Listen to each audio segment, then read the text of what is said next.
Hi guys, I am back with this plate from Beauty Big Bang. This is XL008 and this is a kitty and a puppy plate, which is just, I think, super adorable. Super, super cute. So one of the things that I love best about this plate, because there's a lot of, puppy and kitty plates out there. I think this one does have a different kind of character to it, like this little kitty that's all curled up. Almost like it's down in a box. I love it. This, I don't have a plate that has these paws, and I just think that that's adorable. Just so cute.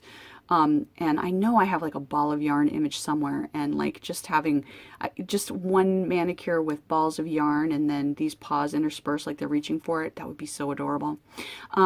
Love the puppies. I love that here you've got, like, I guess this could be either a Boston Terrier or a French Bulldog, depending, because I think it could be either one of them. But so you've got these that are kind of intermixed, mix and match. I have a plate that has very similar images to these, just kind of each alone. So having a full nail image on that is really cute. This is kind of more of like, I don't know, like a little hound doggy sort of look. I love it. It's very cute. And then all your paws here. So sweet. And then your dog bones, and then of course your forest. I've got the only cats in the world that don't like fish. I mean, one of mine will eat fish, but the other ones turn their noses up at fish. They don't like it. That's like, I think you can get voted off of Cat Island for that. I'm pretty sure. That's just ridiculous. I love my dog. I love cats. Just so cute. So, if you're a cat or a dog lover, and if you're like me and you are a cat and a dog lover and you own both cats and dogs, which I realize that is sort of going against the natural order of things according to most people, but if you do, if you're a person like me that loves both, this is a great little plate. In terms of size, these are about 1.5 centimeters wide and about 2.4 centimeters tall. All right, and then for the other images, because they're all kind of different sizes, that'll give you a feel for will it work, or this will give you a feel for will these images work with your nail size or not. All right, let's go have some fun with it. I'm going to start with a white base, and we're going to try out this one here with Kaleidoscope Black. Great image. That has sort of an old-timey feel to it. I'm going to start with yellow. This is Moonflower Polish Lemon. Great pickup on that. Scooch everything down there. And there we have that paw print over the yellow now. And I want to add another element to this one. Gorgeous image. Let's stamp this right on top. Okay.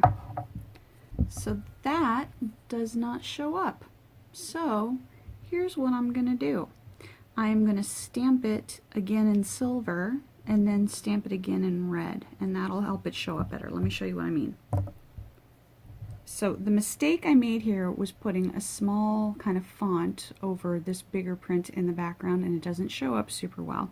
So one way that you can make it show up better is by double stamping. So let's give that a shot. So what this is going to do is this is in essence going to define your space a little bit better so that it separates out from your pattern underneath. So alright, I've stamped it once in silver, and you can see now that actually does show up a little bit better. Now I still would probably not necessarily blend these on the same image, because they're coming out still a little bit too close and it's hard to read. So what I would probably do if I was doing this is do like the dog pattern on like a couple of nails and the I Heart My Dog on a separate nail. Alright, and for the third look we're going to start with a beige. This is Zoya Jack, and I'm going to stamp with Kaleidoscope STO2 white.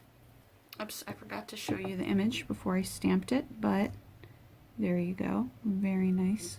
Now we're going to attempt another double stamp, and I did a pretty bad scrape on that, and yet the image still came out really adorable. And so we're going to just throw this right on over, and see, now that absolutely pops. And there's a couple reasons why this one works a lot better than the other one worked, and that's first of all because the lighter polish is behind and the darker polish is on top, and that always is easier. The second thing is the images below. This image above is bigger in scale than these littler ones, so visually it's going to pop a little bit more. So this is why that one worked and my first attempt did not. All right, let me top coat. I'll be right back. All right, so let's take a look at each of these. Now I set my cotton on top of this while I was watching the others, and it had acetone. So if this looks a little fuzzy, it is. And if you ever feel like you just have one of those days stamping where nothing is going right, now you know that you are not alone. You are not alone. This one top coated, you can see that design pops out even a little bit more. Top coat tends to do that. So while this is not ideal, I wouldn't mix these again. I think that that's still, I think it works. I think we kind of rescued it. What do you think? And then my very favorite, because it is neither fuzzy nor questionably layered. I love this with the one kitty over the other kitties. I think that's adorable. Yeah, I think the images on this plate are really, really good. Good quality. I will link everything down below, and thank you for watching.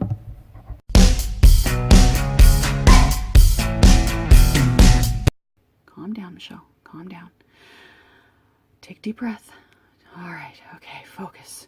All right, because who cares, really? Seriously, just stop, Michelle. Just stop.